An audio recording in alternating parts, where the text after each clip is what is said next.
ये कहानी है एक ऐसे हादसे की जिसने दुनिया को हिला कर रख दिया। 21 दिसंबर 1988 का वो भयानक दिन जब पैन एम फ्लाइट 103 एक बोइंग 747 जिसे लोग Clipper Maid of the Seas के नाम से जानते थे, स्कॉटलैंड के लॉकरबी टाउन के ऊपर आसमान में टूट कर बिखर गया। ये सिर्फ एक प्लेन क्रैश नहीं था बल्कि एक टेररिस्ट अटैक था जिसमें 270 लोगों की जान चली गई। तो चलो इस कहानी को शुरू से समझते हैं। पैन एम फ्लाइट 103 एक रेगुलर इंटरनेशनल फ्लाइट थी जो फ्रैंकफर्ट से डेट्रॉइट जा रही थी with stop overs in London and New York. इसमें 243 पैसेंजर्स और 16 क्रू मेंबर्स थे। पैसेंजर्स में स्टूडेंट्स थे, फैमिलीज थी और कुछ लोग क्रिसमस हॉलिडेज के लिए घर जा रहे थे। उनमें से 35 स्टूडेंट्स साइरेक्यूज यूनिवर्सिटी के थे जो लंदन में स्टडी अब्रॉड प्रोग्राम के बाद घर लौट रहे थे। फ्लाइट ने फ्रैंकफर्ट से लंदन के हीथ्रो एयरपोर्ट तक का सफर कंप्लीट किया। वहां से शाम के 6:25 पर प्लेन ने न्यूयॉर्क के लिए टेक ऑफ किया। सब कुछ नॉर्मल था। प्लेन 31,000 फीट की ऊंचाई पर था और स्कॉटलैंड के बॉर्डर के पास पहुंचा ही था कि बूम,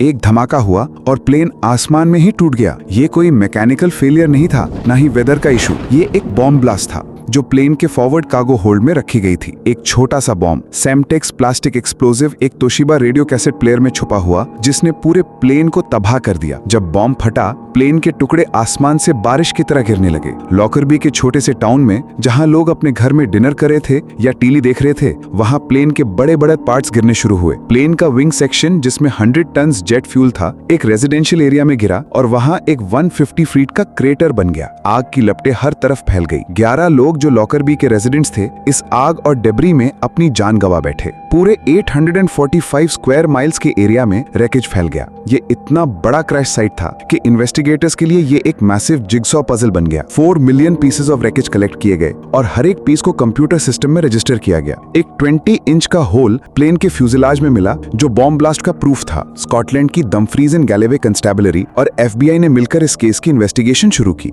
ये ब्रिटेन का सबसे बड़ा क्रिमिनल इन्वेस्टिगेशन बन गया। इन्वेस्टिगेटर्स ने हर छोटी सी डिटेल पर ध्यान दिया। उन्हें एक स्कॉच्ड शर्ट का टुकड़ा मिला जिसमें एक छोटा सा सर्किट बोर्ड फ्रैगमेंट था। ये फ्रैगमेंट एक MST-13 टाइमर का हिस्सा था जो बॉम्ब को ट्रिगर करता था। इस टाइमर का कनेक्शन लीबिया से निकला क्योंकि ऐसे टाइमर्स लीबियन इंटेलिजेंस को सप्लाई किए गए थे। एक और क्लू मिला, एक सैमसनाइट सूटकेस के रिमेन्स जिसमें बॉम्ब रखा गया था। ये सूटकेस माल्टा से शुरू हुआ था और फ्रैंकफर्ट और लंदन के वाया प्लेन में लोड किया गया था विदाउट एनी पैसेंजर के साथ। इस अनअकम्पनीड बैग ने इन्वेस्टिगेटर्स का शक लीबिया की तरफ बढ़ाया। 3 साल की कड़ी मेहनत के बाद 1991 में 2 लीबियन नेशनल्स अब्देल बसैत अल मेगराही और लेमन खलीफा फीमा के खिलाफ अरेस्ट वारंट्स इशू हुए, लेकिन लीबिया ने उन्हें सरेंडर करने से मना कर दिया। यूनाइटेड नेशंस ने लीबिया पर सैंक्शंस लगाए और फाइनली 1999 में लीबिया ने दोनों सस्पेक्ट्स को एक्सट्राडाइट किया विद द कंडीशन कि ट्रायल किसी न्यूट्रल कंट्री में होगा। ट्रायल 2000 में नेदरलैंड्स के कैंप ज़ाइस्ट में शुरू हुआ स्कॉटिश लॉ के अंडर। ये एक स्पेशल कोर्ट था जो इस केस के लिए बनाया गया। एविडेंस बहुत कॉम्प्लेक्स था, सर्किट बोर्ड, क्लोथिंग फ्रैगमेंट्स और विटनेसेस के स्टेटमेंट्स। प्रोसिक्यूशन का केस था कि मेगराही और फीमा ने बॉम्ब प्लांट किया था लीबियन इंटेलिजेंस के ऑर्डर्स पर। 2001 में वर्डिक्ट आया। लेमन फीमा को एक्विट कर दिया गया, लेकिन अब्देल बसैत अल मेगराही को गिल्टी पाया गया। उसको लाइफ इम्प्रिजनमेंट की सजा दी गई।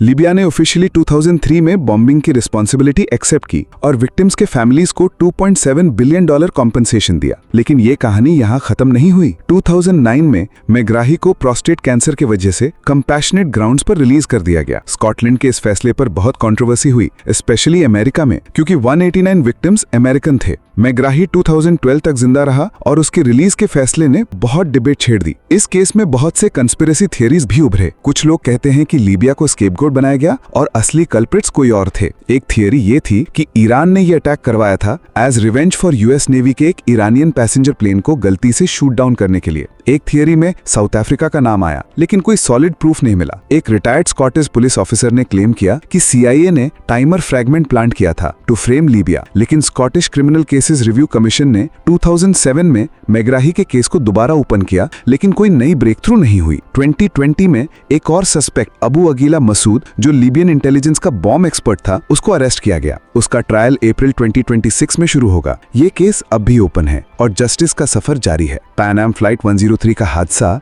एविएशन सिक्योरिटी के लिए एक वेकअप कॉल था। इसके बाद एयरपोर्ट्स में बैगेज स्क्रीनिंग और सिक्योरिटी प्रोटोकॉल्स को और स्ट्रिक्ट किया गया। ये अटैक यूएस के लिए एक बड़ा झटका था, क्योंकि ये 9/11 से पहले सबसे डेडली टेररिस्ट अटैक था अमेरिकन सिविलियंस पर। साइरेक्यूज यूनिवर्सिटी ने अपने 35 स्टूडेंट्स की मेमोरी में रिमेम्बरेंस वीक और रिमेम्बरेंस स्कॉलरशिप स्टार्ट किया। लॉकरबी के रेजिडेंट्स ने भी विक्टिम्स के पर्सनल बिलोंगिंग्स का बहुत ख्याल रखा, जो इन्वेस्टिगेशन के दौरान मिले। पैन एम फ्लाइट 103 की कहानी एक ट्रेजेडी है, लेकिन साथ ही एक रिमाइंडर भी कि टेररिज्म का खात्मा कितना जरूरी है। आज 37 साल बाद भी विक्टिम्स के फैमिलीज जस्टिस के लिए लड़ रहे हैं। ये हादसा हमें ये भी सिखाता है कि हवाई सफर कितना सेफ होना चाहिए। तो दोस्तों, ये थी पैन एम फ्लाइट 103 की कहानी। एक प्लेन जो आसमान में फट गया और दुनिया के दिल में एक गहरा जख्म छोड़ गया। आपको क्या लगता है, क्या इस केस में अब भी कुछ छुपा है या जस्टिस फाइनली मिल चुका है? कमेंट में जरूर बताना। और अगर ये कहानी दिल को छुई तो लाइक, शेयर और सब्सक्राइब करना ना भूलना। मिलते हैं नेक्स्ट वीडियो में। तब तक स्टे सेफ और कीप एक्सप्लोरिंग।